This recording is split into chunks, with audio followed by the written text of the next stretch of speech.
할렐루야. 아멘. 예, 반갑습니다. 예, 오늘도 이번 한 주도 여러분의 신앙에 활기가 돋고 또 거룩함을 향해서 함께 나아가는 그런 전초 기지가 되는 이런 예배 자리 되기를 간절히 바랍니다. 근데 여러분, 이제 저희가 신앙생활 하다 보면은 거룩 많이 듣죠. 근데 거룩한 게 뭔가요, 여러분? 거룩. 결국 거룩이라는 것은 같은 것을 바라볼 때에 다르게 바라보고 다르게 반응하는 것을 거룩이라고 이야기하는 겁니다.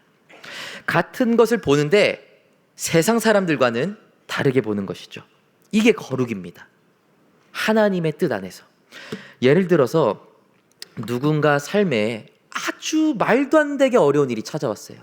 그럼 세상은 아이고 어떡하냐, 저거 불쌍해서 어떡하냐, 그렇게 생각을 하고 실제로 그것을 당한 자신도 해석이 안 돼서 그것을 뚫고 나오는데 아주 오랜 시간이 걸리게 됩니다.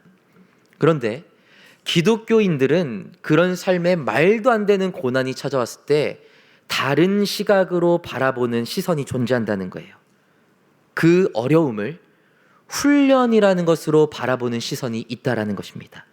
그리고 그 시기는 정말 힘들지만 하나님이 주시는, 이겨내지 못하지는 않을 훈련이기 때문에 힘든데 힘든 것에 함몰돼서 주저앉는 것이 아니라 시선은 더 먼 곳을 보고 있는 겁니다. 세상 사람들이 어려움에 처했을 때랑 똑같아요. 그냥 똑같이 어려움의 영역에 있는데 세상 사람들은 어려움의 영역에서 답을 찾으려고 해요. 그러나 하나님을 믿는 사람들은 그 어려움 영역 바깥에 있는 것을 바라보면서 살아가는 사람들이더라. 그리고 그렇게 살아가려는 한 모습 한 모습이 거룩을 닮아 있다라는 것입니다. 실제로 우리 생활에서는, 그래서 특히 이 신앙생활에서는 거룩이라는 게 굉장히 중요한 요소예요. 얼마나 이 거룩이 중요하냐면 오늘의 말씀을 봐도 그렇죠. 네, 오늘 한번 말씀 다시 읽어보겠습니다. 읽겠습니다. 모든 사람과 더불어 화평함과 거룩함을 따르라. 이것이 없이는 아무도 주를 보지 못하리라. 네. 오늘 말씀 뒷부분에 보면 제대로 나와 있죠. 이것이 없이는, 그러니까 화평함과 거룩함이 없이는 아무도 주를 보지 못하리라. 네. 예배를 나오죠. 찬양을 합니다. 말씀을 듣습니다. 근데 주님이 안 보여요. 근데 이 말씀을 잘 이해해야 됩니다. 거룩하지 않으면 하나님을 못 본다, 이 말을 잘 이해해야 돼요. 솔직히 세상 살아가다 보면 그렇고 성경에서도 보면은 거룩하지 않는데 하나님을 만나는 경우가 있어요, 여러분. 본다라는 단어가 중요한 거예요. 그러니까 거룩하지 않으면 하나님을 들을 수 있어요. 느낄 수 있어요. 그러나 본다라는 것은 약간 다른 이야기예요. 하나님을 본다라는 것은 내 신앙이 굉장히 명확해지고 정확하게 보이며 내 삶이 담백해지는 것을 의미합니다. 신앙이 담백해져요. 여러분 그렇잖아요. 이제 시력 좀 안 좋으신 분들 여기 제법 계시죠? 저 완전 마이너스인데 안경을 벗으면 뭐 하나 찾으려고 해도 그렇게 오래 걸립니다, 제가. 그러니까 이 방 안에 분명히 내가 찾는 게 있다는 걸 알아요. 알기도 하고 어렴풋이 보이기도 합니다. 근데 그걸 찾으려면 한참 더듬어야 돼요. 정확하게 안 보이니까 뿌옇게 보여요. 그런데 안경을 쓰는 순간 내가 잡고자 했던 거, 내가 찾고자 했던 게 명확하게 보이고 그것을 찾으려고 더듬을 필요가 없는 거예요. 동선이 명확해집니다. 효율적으로 변하는 거예요. 낭비가 없이 딱 그것을 잡게 되죠. 담백해지는 거예요. 하나님을 느끼는 것과 듣는 것, 그리고 보는 것의 차이는 여기에 있습니다. 그러니까 하나님을 듣죠. 아, 하나님이 이런 분이시라더라. 들을 수 있어요. 그런가 봐 할 수 있습니다. 그리고 막 주변에서 찬양할 때 뭔가 느낄 수 있어요. 오, 진짜 하나님이 뭔가 계신 것 같아, 이 자리에. 느낄 수 있습니다. 그러나 명확하게 내가 어떻게 살아가야 하는지, 어떻게 해야 가장 담백하게 주님의 뜻대로 살아가야 하는지는 보이지는 않아요. 근데 그것이 보이는 길이 있으니 말씀에서는 그것이 무엇이다? 거룩한 삶을 살아가는 사람들. 이 사람들은 담백하게 주님의 뜻대로 살아갈 수 있는 길이 열린다라는 것입니다. 그만큼 우리가 근데 여러분 솔직히 예배를 이왕 드리는데 뜬구름 잡듯이 뭔가 만났던 것 같아 하고 돌아가면 아쉽잖아요. 이왕 왔으면 명확하게 이번 주는 이렇게 살라는 거구나. 그거 잡고 가면 얼마나 좋습니까? 왔는데 예배 드렸는데 기도했는데 그게 없이 돌아가는 건 어딘가 좀 아쉬운 거예요. 주님을 만나러 왔으면, 보러 왔으면 명확하게 한 주간의 삶이 어떻게 살아갈 것인지 보고 돌아가야죠. 예를 들면 이런 겁니다. 여러분이 롯데월드에 갔어요. 롯데월드에 갔는데 목표는 딱 하나. 아틀란티스를 무조건 탄다. 이걸 딱 목표로 잡고 간 거예요. 딴 거는 별로 중요하지 않아요. 무조건 그걸 타고 싶은 거예요. 갔습니다. 롯데월드를. 입장도 했고 자유이용권도 샀고 추러스도 샀고 너구리 이거 귀거 이거 뭐라고 하죠? 이것도 했고 막 다 했어요. 막 사진까지 다 찍고 막 퍼레이드까지 다 봤어요. 근데 아틀란티스를 못하면 마음의 위안은 있겠죠. 그래도 오긴 했으니까. 그래도 추러스 먹었으니까. 사진 찍었으니까. 아쉽지만, 그러니까 마음에 어떤 위안은 있지만 정확하게 놓고 보면 그건 좀 아쉬운 거예요. 진짜 그 아틀란티스의 그 시속 72km로 쫙 빨리 올라가는 그 느낌, 그걸 받아야 야 롯데월드 오늘 제대로 왔어 하는 건데 그게 없으면 아쉬운 겁니다. 신앙생활도 똑같은 거예요. 예배 나왔습니다. 찬양했습니다. 기도했습니다. 뭔가 느낄랑 말랑 하는데 정확하게 안 느껴지면 아쉬운 거예요. 마음의 위안은 받죠. 그래도 교회 나왔으니까. 그래도 시간 구분했는데 안 나온 거보다는 낫겠지. 봉사도 해요. 기도도 해요. 말씀도 받아 적어요. 근데 확신이 없다고 생각해 보세요. 다른 사람들은 막 울면서 기도하는 거 보면서 찬양하면서 막 웃으면서 찬양하는 거 보면서 진짜 좋다. 근데 뭐가 좋은지를 몰라요. 이거는 아쉬운 겁니다. 하나님이 있다고 느껴져요. 근데 내 마음이 여전히 팍팍해요. 여전히 살아가야 될 삶에 대한 마음가짐이 명확하지 않아요. 찜찜한 거죠. 결국 주님을 제대로 볼 수 있어야 신앙생활이라는 것이 기쁜 것인데 뭐가 있어야 하느냐? 화평함과 거룩함이 있어야 된다. 말씀이 그렇게 이야기하고 있다는 거예요. 말씀이. 남들과 다르게 사는 시선, 지난 시간에 나온 어떤 회개의 시선과 거룩을 향한 자신의 어떤 삶의 변화, 가치관의 변화, 이런 것들이 있어서는 거룩함이 굉장히 중요하다는 것입니다. 그러면 여러분의 신앙에 있어서 이왕 신앙생활하는 거 제대로 하려면 거룩함이 필요한데 어디가 거룩해져야 하는가? 딱 말씀드리자면 내가 지금 가장 관심 있는 부분이 거룩해져야 됩니다. 내가 가장 관심 있는 부분이 거룩해져야 그 거룩이 진짜예요. 곰곰이 생각해 보세요. 주로 우리가 기독교인으로 살아갈 때 어디서 넘어지냐면 내가 마음이 쏠려 있는 것에서 거룩이 다 넘어집니다. 그러니까 저희가 예를 들어서 어딜 가는데 시간이 막 2시간 남아 있어요. 1시간이면 가는 거리를 막 2시간이 남아 있어. 그러면 신호가 딱 걸리면 마음이 여유롭습니다. 하나님 믿는 사람인데 신호 지켜야지. 거룩이 저절로 돼요, 그냥. 그러면서 오히려 딱 멈추고 막 카톡도 좀 하고 뭐 내비도 좀 보고 오히려 신호를 지키는 시간이 나에게 도움이 돼요. 근데 내가 시간이 없을 때, 바쁠 때 1시간 거리인데 45분밖에 안 남았어요. 신호가 딱 걸렸어요. 그러면 아이고 죄송합니다 하면서 그냥 가버려요. 아이고 주님 이러면서 그냥 딱 가버려. 근데 그러고도 진짜 찔림이 없어. 왜냐? 지금 내 시선에는 늦은 게 더 큰 거야. 여러분 안 그래요? 진짜 막 갑자기 딱 무단횡단 하는 순간에 차 끌고 빨간불인데 딱 밟는 순간에 막 눈물 흘리면서 한 주 동안 어떻게 살아야지 막 그런 사람 없잖아요. 아이고 늦어버렸네, 아이고 건너버렸네 하면서 그냥 가는 거예요. 거룩함을 어긴다라는 게 와닿질 않는 거예요. 내가 진짜 급한 순간에는. 그래서 내가 진짜 마음에 쏠려 있는 것에서 거룩을 지킬 때만이 그 거룩이 진짜 가치 있는 거룩이 된다라는 거예요. 근데 제가 이제 신방을 하면서 느낀 게 있습니다. 우리 다드림 청년부 이제 신방 제법 했어요. 제가 보니까 한 60명 정도는 한 것 같은데, 여러분의 가장 큰 관심사 중에 하나가 무엇인가 보니까 연애가 여러분 생각보다 굉장히 큰 파일을 차지하고 있더라고요. 연애. 무슨 말이냐? 우리 청년들이 다른 곳에서 다 거룩 지켜도 좋은데 어디에서 거룩함을 지키는 게 굉장히 중요하다. 연애에서 거룩함을 지키는 것이 진짜 중요하다는 거예요. 왜? 연애가 큰 파이니까. 가장 거룩을 놓치기 쉬운 영역이기 때문에 오히려 연애에 있어서의 거룩을 제대로 알고 가는 것이 우리 삶에서 거룩을 지킬 수 있다는 거예요. 사업도 마찬가지죠.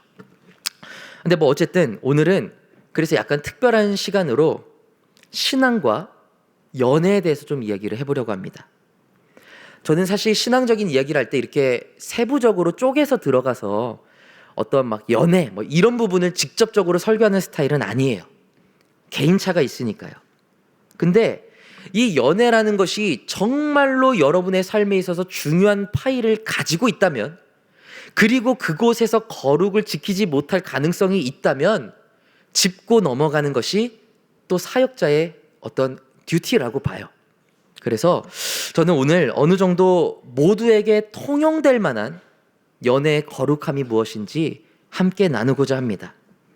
그리고 앞으로는 주기적으로 좀 이 연애에 대해서 이야기를 해보려고 해요.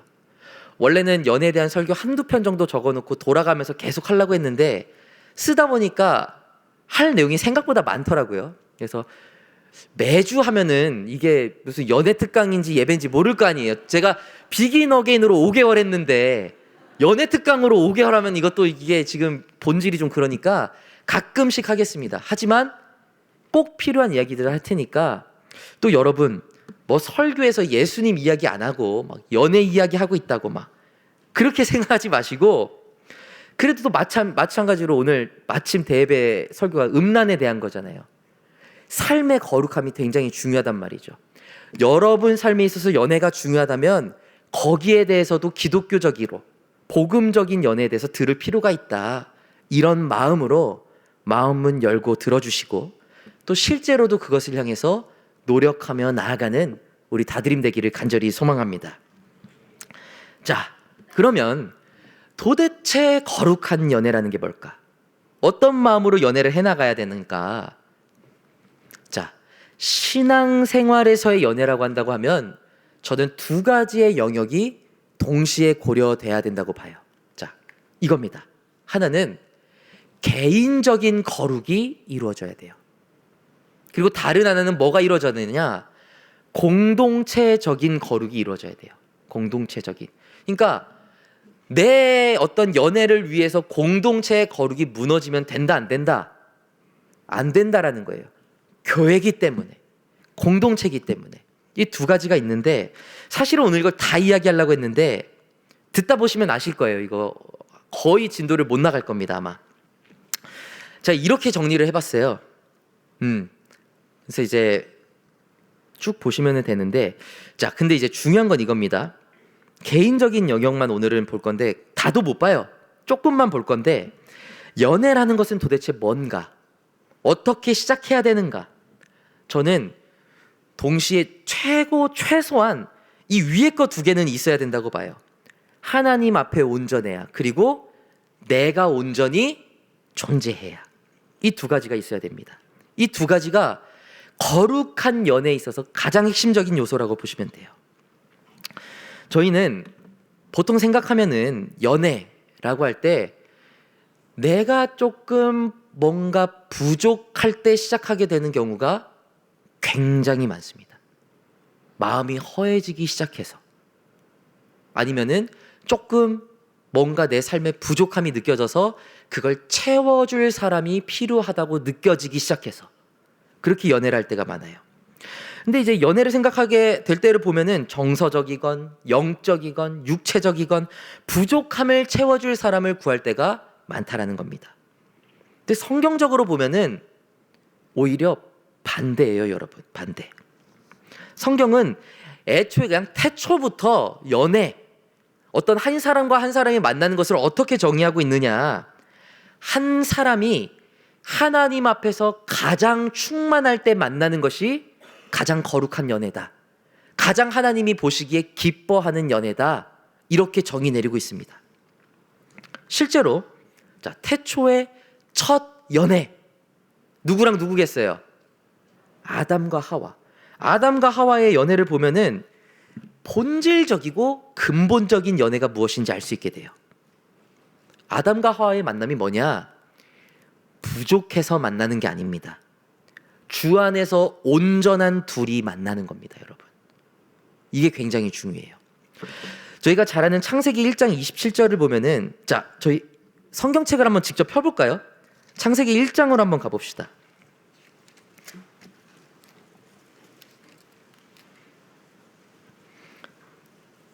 자, 창세기 1장 27절 한번 봐주세요.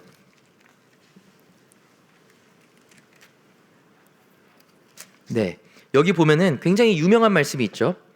하나님은 자기의 형상, 곧 하나님의 형상대로 사람을 남자와 여자로 창조하십니다.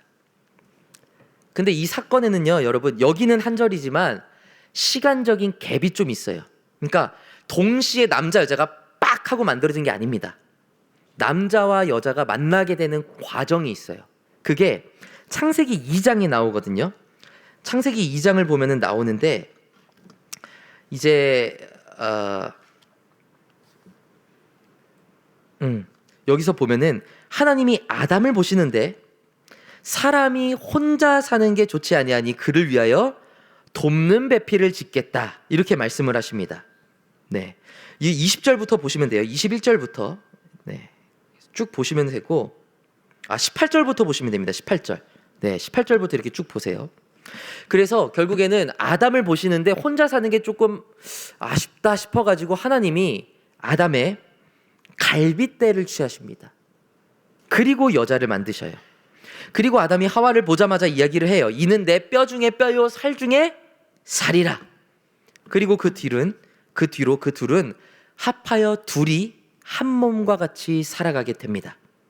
근데 이 장면만 놓고 보면 우리가 뭔가 아담이 부족해서 하와가 만들어진 것처럼, 아담이 뭔가 부족한 부분이 있기 때문에 하와를 만나서 부족한 부분이 딱 채워진 것처럼 그렇게 생각할 때가 많아요. 특히 돕는 베풀이라고 하는 말을 보면 부족하니까 돕는 거 아닙니까? 이렇게 생각을 할 때가 있잖아요. 근데 그렇게 생각하는 건 치명적인 문제가 있습니다. 치명적인 문제. 자, 여러분, 하나님의 창조는 부족한 겁니까? 완벽한 겁니까? 완벽한 것이죠. 근데 처음에 보면 하나님이 아담을 먼저 만드시잖아요. 그때에 하나님이 아담을 만들 때에 부족함이 있게 아담을 지었다라는 것 자체가 하나님의 창조에 부족한 점이 있었다는 걸 인정하는 것밖에 안 돼요. 무슨 말이냐? 하나님이 아담을 이미 만드실 때 하나님이 보시기에 가장 완전한 존재로 만들어내셨다라는 거예요. 그 증거가 이 창세기 2장에 계속 나오는데요. 자, 18절에 보면 아까 전에 하나님이 아담을 보시고 혼자 사는 게 좋지 않다 그러면서 하와를 만들기로 작정을 하시죠. 근데 그게 21절입니다. 근데 18절과 21절 사이에는 굉장히 특이한 기사가 하나 들어가 있어요. 19절, 20절을 보면 무슨 이야기가 들어가 있냐면, 아담이 동물들의 이름을 짓는 이야기가 뜬금없이 들어가 있습니다. 뜬금없이 그냥 아담을 보고 이거 너무 안 좋은데 하와 만들어야겠다, 아담 잘 때 하와 딱 이렇게 하면 끝날 얘기인데 그 사이에 굳이 동물의 이름을 짓는 이야기가 들어가 있어요. 이게 뭐냐? 아담이 하나님이 보시면서 이름을 지어보라고 하니까 다 짓거든요. 그것마다 하나님이 보시기에 만족스러운 거예요. 그래. 그러니까 하나님이 아담한테 명령하시는 거예요. 야, 저거 뭐야? 너가 이름 한번 지어봐. 저거는 원숭이가 좋겠습니다. 그래, 나도 그렇게 생각해. 그럼 저건 원숭이로 하자. 야, 저건 뭐라고 생각해? 저건 코가 기니까 코 길이? 조금 아닌 것 같긴 하지만 오케이, 좋아. 나도 좋아. 하나님이 아담이 만드는 족족 다 인정하시는 거예요. 모든 것이. 하나님이 보시기에 아담이 했던 일에 흠집이 하나라도 있다 없다? 없었다라는 거예요. 하나님이 보시기에 완전히 좋은 사람이었다라는 거예요. 근데 그 와중에 하와를 만드셨다라는 것이죠. 이게 뭘 의미하는 것이냐? 하나님이 아담에게 하와를 붙여주신 것은 아담이 부족해서 넌 좀 얘 만나서 좀 사람 좀 되라라고 붙여주신 게 아니라 가장 완전한 존재에게 더 좋은 기쁨이 있다는 것을 알려주시기 위해서 하와를 만들어 주셨다라는 거예요. 이게 이해가 되세요? 완전함에 더 큰 기쁨을 주시기 위해서 하와가 생겼다는 거예요. 하와도 마찬가지예요. 하와는 그런 부족한 존재가 아니다.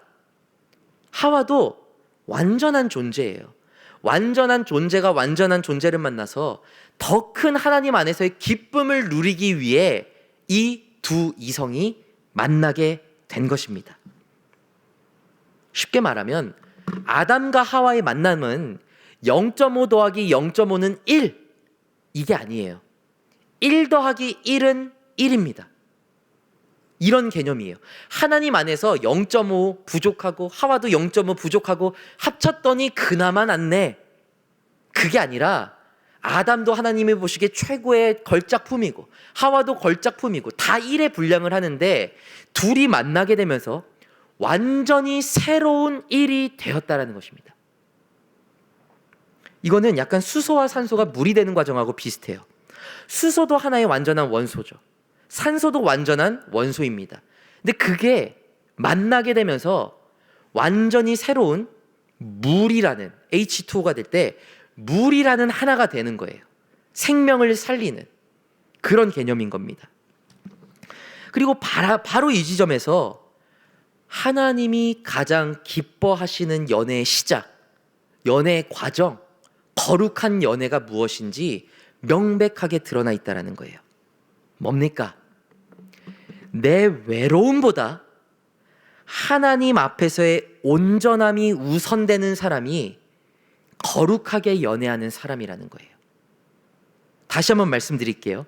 내 외로움, 내 부족함, 내 결핍이 채워지는 것보다 하나님 앞에서의 온전함을 우선시할 수 있는 사람, 그 사람이 하게 되는 연애가 거룩한 연애로 이어지게 된다라는 겁니다. 그게 이거예요. 하나님 앞에서 온전해야 된다. 내가 하나님과의 관계에서 가장 가까운 상태에서 누군가를 만나는 것, 그게 신앙적으로 가장 이상적인 연애라는 거예요. 어떻게 보면 당연한 거잖아요, 여러분. 자, 사업을 합니다. 사업을 하는데 어떤 사람이 사업을 준비를 해요. 근데 셀 모임에서 만날 때마다 막 인테리어는 얼마고 뭐하고 막 예배 때도 막 해갖고 막 계속 사업 얘기, 만나면 사업 얘기, 기도 제목은 뭐 사업 얘기 나올 수도 있겠죠. 근데 내 신앙적인 얘기는 하나도 없이 계속 사업 그러면 셀 리더는 한마디 해주셔야 돼요. 그래서 너의 영혼을 위해선 기도 제목이 뭐야? 그렇잖아요. 딱 봐도 여러분 계속 교회에서 사업 얘기만 하는 사람들 보면 야, 쟤는 정말 건강한 신앙이다 이런 생각이 드세요? 약간 저 사람의 삶에 사업 말고 하나님은 어디 갔지? 자연스럽게 우리가 이런 생각이 들잖아요.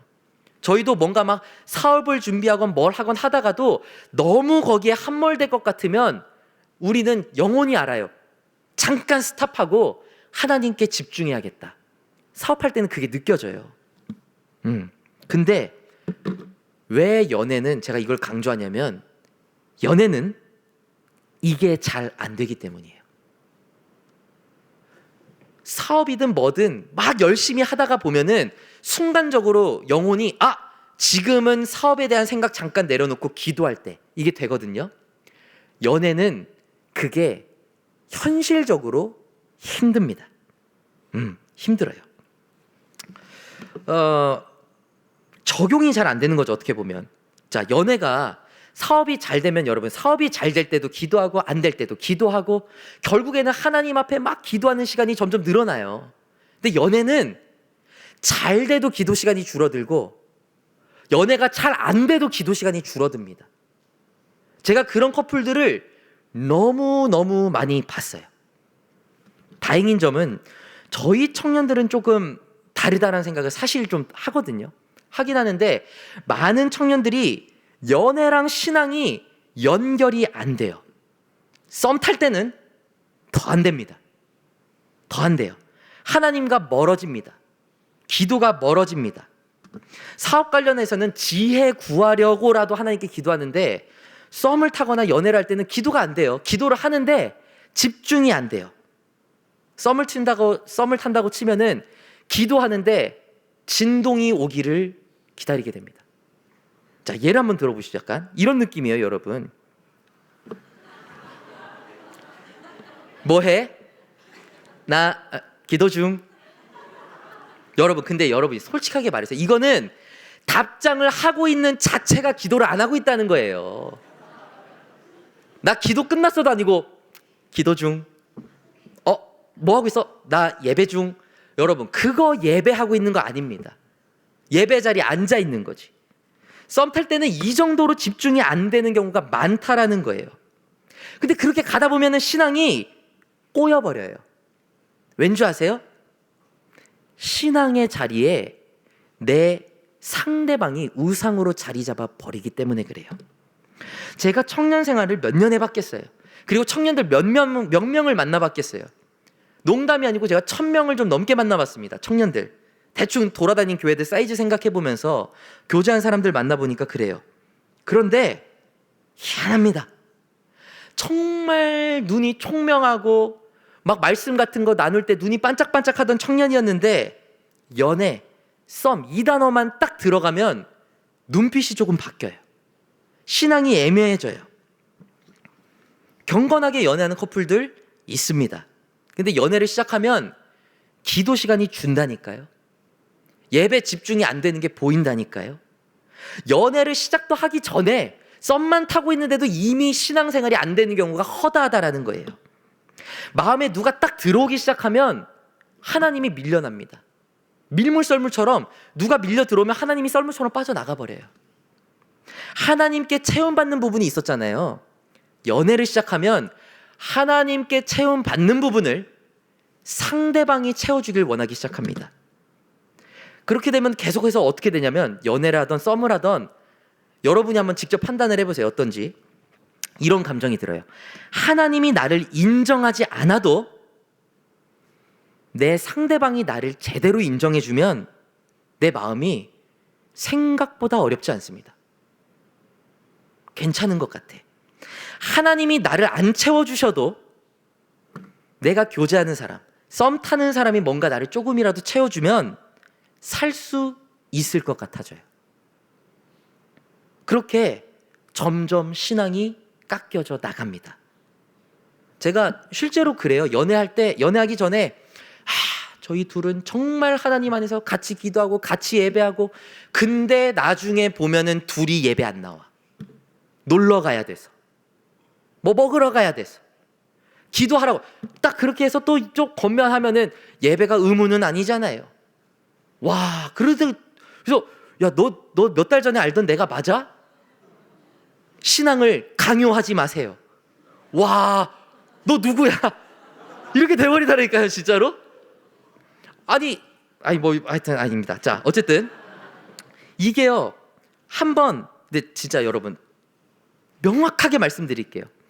제가 이거를 안 그러신 분도 있겠지만은 저는 그걸 많이 봤기 때문에, 하나님이 나를 인정 안 해줘도 내 상대방이 나를 인정해주면 괜찮을 것 같아. 이 세상 살아갈 수 있을 것 같아. 그거 환상입니다. 하나님이 나를 채워주시는 부분이 있어요. 근데 내 상대방이 나를 채워주는 부분 때문에 지금 기도해서 하나님께 체험을 받지 않아도 살 수 있을 것 같아. 그거 환상입니다. 제가 확실하게 말씀드릴 수가 있어요. 왜냐? 경험해봤기 때문에. 여러분, 사람의 관계라는 게 하나님께 인정받는 것, 내가 지금 연애하고 뭐 썸 타고 결혼하는 사람이 인정해주면 채움 받아질 것 같잖아요. 맞아요. 채워져요. 근데 그 상대방이 항상 나를 인정해줍니까? 그거 얼마 안 갑니다, 여러분. 우리 남성 여러분들 계시죠? 연애하시다 보면은 늘 여자친구가 나를 인정해 주던가요? 인정해 주지 않습니다. 처음에 인정해 주다가도 나중에는 오빤 왜 그래? 나와버립니다. 오빤 너무 이성적이야. 나와버립니다. 막 점점 이 사람을 판단하는 말이 나오면서 오히려 자존감이 깎여요, 연애를 하는데. 근데 그때 가서 하나님께 체험받으려고 하고 보니까 하나님과 연결됐던 감각을 다 잃어버렸어. 신앙도 잃고 연애도 잃고. 자매님들, 늘 이성이 연애할 때 그 자신이 원하는 부분들을 100% 캐치해서 딱딱 채워줍니까? 처음에는 센스가 있어요, 사람이. 남자가 이런 것까지 챙겨주나? 이 사람은 혹시 딱 이렇게 됩니다. 근데 연애 기간 길어지면 100번을 부탁해도 안 고쳐지는 부분이 있어요. 안 바뀌어요. 그리고 그렇게 안 바뀌는 걸 보면 무시당하는 기분이 들어버려요. 나 사랑하지 않는구나. 내가 100번을 부탁했는데도 이게 안 돼? 여러분, 처음에 채워지던 부분은 순식간에 말라버립니다. 알코올 같은 거예요, 알코올. 물론 뭐라고 해야 될까? 이렇게 됐을 때 어느 정도는 저는 사람이기 때문에 당연하다고는 봐요. 근데 문제는 뭐냐? 하나님과의 연결고리가 사라지게 되면 그렇게 서로에 대해서 인정하고 싶은, 인정받고 싶은 것들이 점점 목말라질 때 어떻게 되느냐? 서로를 갉아먹는 관계가 되기 시작하는 거예요. 갉아먹어요. 더 집착하고 더 얽매이고 점점 더 그 깊은 곳으로 들어가게 됩니다. 집착이 돼요. 그러면서 신앙에 더 타협하게 되는 거예요. 세상 사람들이 주로 헤어지는 이유가 뭐예요? 결국엔 내가 이 정도 대우는 받아야 될 사람인데, 내가 이 정도 대우 받을 거 생각하고 연애 시작했는데 그게 안 채워지니까 헤어지는 거 아니에요? 대부분. 세상에서 만나면 기도하는 시간보다 이 사람께 인정받는 시간이 더 귀중하다고 느껴질 때가 있다니까요. 그게 착각이에요. 그게 나중에 나를 진짜 목마르게 하는, 넘어지게 하는 요소가 되어버리는 겁니다. 여러분, 크리스찬의 연애는 상대방에게 인정받으려고 하는 게 아니에요. 함께 하나님을 바라보려고 연애하는 겁니다. 이거를 분명히 알고 가셔야 돼요. 그게 아담과 하와의 관계죠. 나도 하나님 앞에서 충만하고 너도 하나님 앞에서 충만하고, 근데 우리가 함께 하나님을 바라보면 더 큰 기쁨이 있을 것 같아. 그것이 그리스도인의 연애인 것이지, 내가 지금 좀 외로우니까, 내가 이 부분을 너가 채워주면 좀 더 기분이 좋으니까, 그거는 결론이 세상 사람들과 똑같다라는 겁니다. 인정해주기를 원한다고 했잖아요. 두 번째, 채워주기를 원하는 부분. 여러분, 상대방이 진짜로 내 모든 것들을 다 채워줄 수 있을 것 같아요? 노력을 해도 채워지지 않습니다. 바닷물이에요, 바닷물. 남자와 여자는 완전 다른 존재예요, 여러분. 그래서 원하는 게 있어도 어느 정도까지는 채워주더라도 절대로 내 갈증이 완전히 해소되는 영역까지 채워줄 수 없습니다.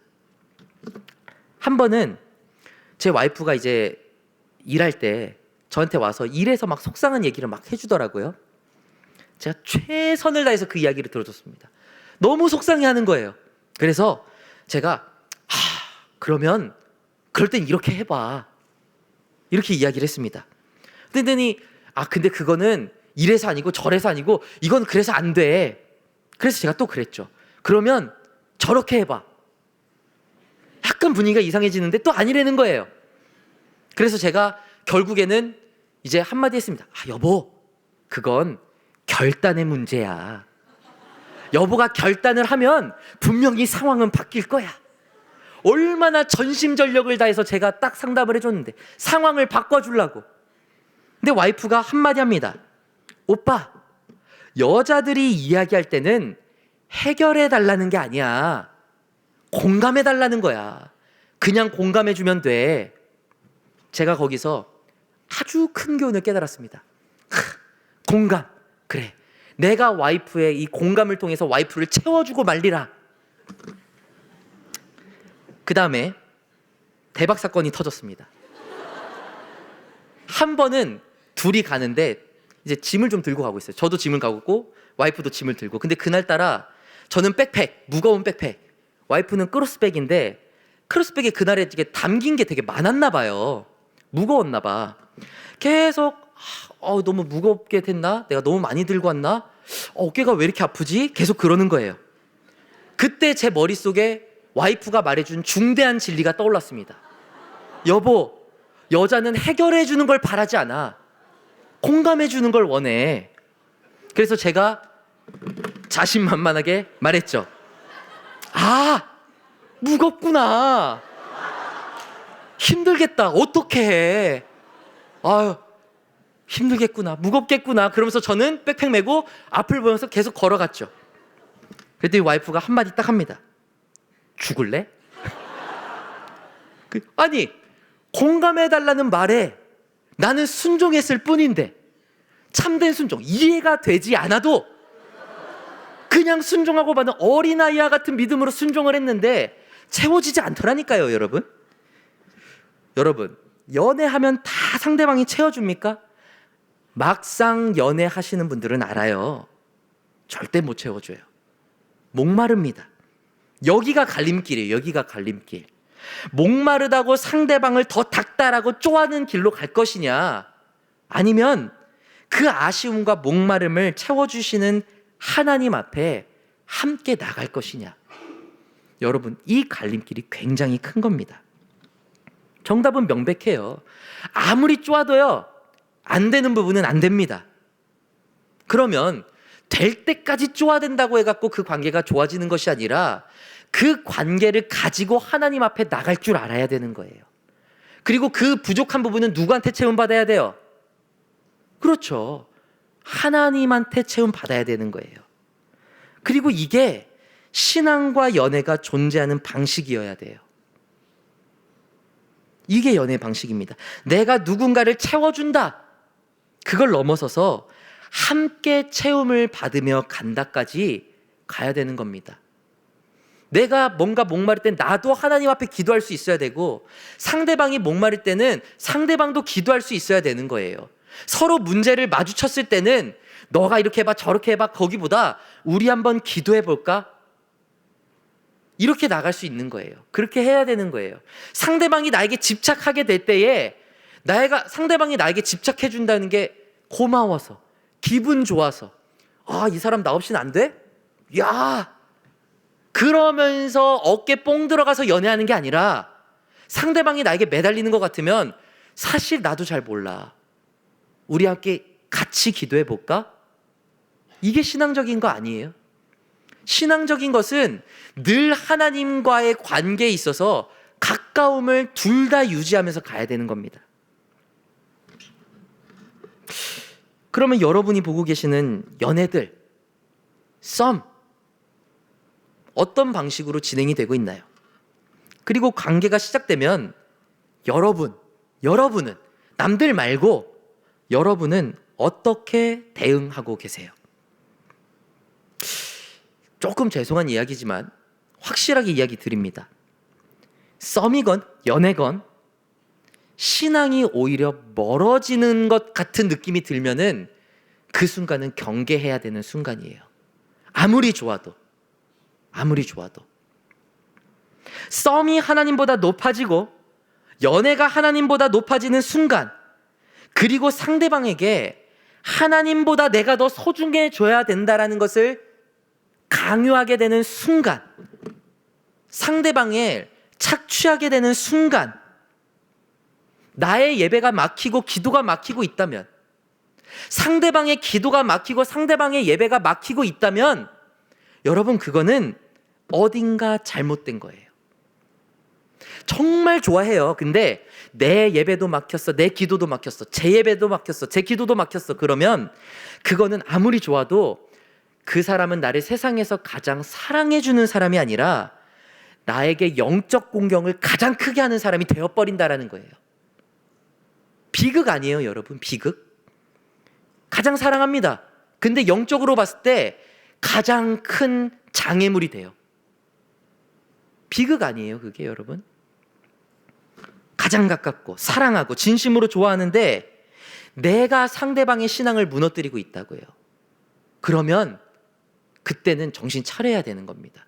내 신앙이 무너지고 있으면 정신 차려야 되는 거예요. 생각해 보세요. 부모가 자식을 너무 사랑해요. 근데 자식이 힘든 걸 못 봐. 공부는 힘든 거니까 너 공부하지 마. 자습서 다 태워버리고 공부하지 말라고 하고 게임기 사주고 구글 플레이 현질시켜주고 너 학교 가지 마. 나는 너를 제일 사랑하니까 넌 나랑만 있어야 돼. 부모님이 계속해서 애가 나만 바라보도록 계속 만드는 거예요. 학교도 안 보내, 공부도 안 시켜, 계속 놀아줘요. 애가 항상 웃을 수 있게 만들어줘요. 너무 좋은 부모님이에요, 여러분? 아닙니다. 아동복지법 17조 위반이에요. 아동학대예요, 아동학대. 법적으로 문제가 되는 겁니다. 신앙과 연애가 다른 게 아니에요. 난 널 제일 좋아해. 너도 날 제일 좋아해야 돼. 다른 사람 만나지 마. 예배 드리지 마. 기도하지 마. 기도할 시간에 나랑 카톡해. 예배할 시간에 나랑 만나. 여러분, 그거는요, 물론 그래요. 이해할 수 있어요. 그러나 끝이 너무 명확한 거예요. 그 관계의 끝이 아니라 여러분의 영적인 상태의 끝이 너무 명확한 거예요. 근데 그거는 아까 말한 여러분의 연애가 잘 된다, 결혼으로 이어진다의 문제가 아니에요. 연애 거룩하지 못하면 오늘 말씀, 주를 어떻게 돼요? 못 보게 되는 거예요. 그게 가장 큰 겁니다, 여러분. 연애 좋다니까요. 나쁜 거 아니라니까요. 근데 그걸로 인해서 주님을 못 보면 얼마나 큰 신앙에 있어서의 손해냐 하는 것이죠. 썸도 마찬가지입니다. 나라는 아주 치명적인 매력을 가진 존재 때문에 상대방의 예배가 흔들리고 있다. 그러면 야, 저 사람이 나를 정말 좋아하는구나. 예배가 흔들린 만큼 날 좋아해줘? 만족할 게 아니에요, 여러분. 그래도 우리가 본질을 놓치면 안 돼. 할 줄 알아야 그게 그리스도인의 올바른 자세라는 것입니다. 제가 최근 들은 말 중에 정말 스트레스 받는 말이 하나 있었어요. 1청인지 2청인지 몰라요. 교회를 예배하러 오는지 연애하러 오는지 모르겠다. 누가 그러더라고요. 제가 단호하게 그랬습니다. 우리 청년들은 안 그렇습니다. 뭐 화내진 않았죠. 그럴 리가 없는데요. 제가 그렇게 얘기를 했습니다. 전 진짜 그렇게 생각하거든요. 물론 주변에 좀 물어보긴 했습니다. 진짜인지 아닌지. 혹시 연애 시작하고 셀 예배 대충 드리거나 늦게 오거나 안 오거나 예배 빠지거나 연애 때문에 그런 사람이 진짜로 있어요? 물어보긴 했어요. 연애 전에 신앙 겨우 잘 쌓아놨더니 가장 먼저 신앙이 무너진다. 교회가 가장 중요하게 생각하는 예배와 공동체가 무너진다. 하찮아진다. 귀찮아진다. 이건 너무 아까운 거예요. 그리고 결말은 아까 말했죠. 내 신앙이 식어버려요. 식어버려. 기도 시작하고 기도 많이 하고 연애를 시작했는데 신앙이 식어버리면 여러분 그 기도는 도대체 뭐예요? 신앙이 식기 위해서 기도한 거예요? 그거는 말이 안 되는 거예요. 무색한 거예요. 기도가 무색해지는 거예요. 정리하자면 연애에 있어서 가장 중요한 것은 하나님 앞에 내가 우선되어야 한다는 게 여러분의 마음에 꼭 있어야 한다는 겁니다.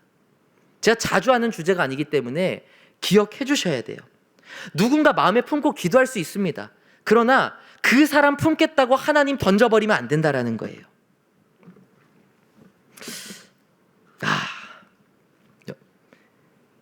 두 번째 게 남았는데 오늘은 여기까지만 해야 될 것 같습니다. 네, 하나님 앞에서 온전해야 된다. 자, 말씀을 마칩니다. 자, 오늘의 말씀을 다시 한번 읽어보시죠. 자, 읽겠습니다. 모든 사람과 더불어 화평함과 거룩함을 따르라. 이것이 없이는 아무도 주를 보지 못하리라. 아멘. 예, 명백한 말씀입니다. 거룩해야 돼요. 거룩해야 돼요. 그거는 뭐 늘 우리가 듣는 얘기니까 아멘 할 수 있죠. 근데 실질적으로 우리의 삶의 한순간 한순간의 거룩을 따지기 시작하면 굉장히 괴로울 겁니다. 근데 어디서부터 구별이 돼야 될까? 저는 여러분이 관심 있어 하는 것, 소중하게 여기는 것에서부터 거룩이 실행되어야 된다고 봅니다. 그리고 특별히 연애라는 영역에서도 이 거룩함을 지켜야 한다는 것을 이해하지 못하면 오히려 어느새 신앙이 부담이 되고, 신앙이 부담이 되면 하나님과의 거리가 멀어지고, 그렇게 되면 잘해보려고 시작했던 연애가 오히려 내 신앙을 걸려 넘어지게 만드는 가장 큰 걸림돌이 된다는 것을 이 시간 곰곰이 생각해 보시기 바랍니다. 다드림 여러분, 연애라는 영역에서도 거룩해지기를 소망하시길 간절히 소망합니다. 이 소망 가운데 우리 다드림 청년부는 다른 청년부들과는 다르게 정말로 진짜로 거룩한 하나님의 공동체가 되었으면 좋겠습니다. 야, 제자광성 좀 다르다고 해서 가봤더니 똑같더라. 그러면 저는 진짜 마음이 아파요. 우리 귀한 청년들이 그런 소리 듣는다고 생각하면 억울합니다. 우리 청년들이 그런 청년들이 아닌 걸 아는데, 하나님 앞에서 얼마나 몸부림치는지 아는데 이 영역 하나 때문에 그런 평가를 받는다면 저는 굉장히 분할 것 같아요. 그렇기 때문에 우리 청년들 연애가 굉장히 삶에 있어서 실질적으로 큰 숙제지만 거룩하게 생각하고 접근하셔서 그 무엇보다 하나님을 우선순위로 생각하는 거룩을 지키셔서 이 말씀처럼 하나님을 매주 예배에서 보게 되는, 명확하고 담백하게 주님의 길을 따라가게 되는 우리 모든 다드림 청년 한 사람 한 사람 되시기를 주님의 이름으로 간절히 축원합니다. 저희 이 시간에 찬양 하나 하실 텐데요. 네,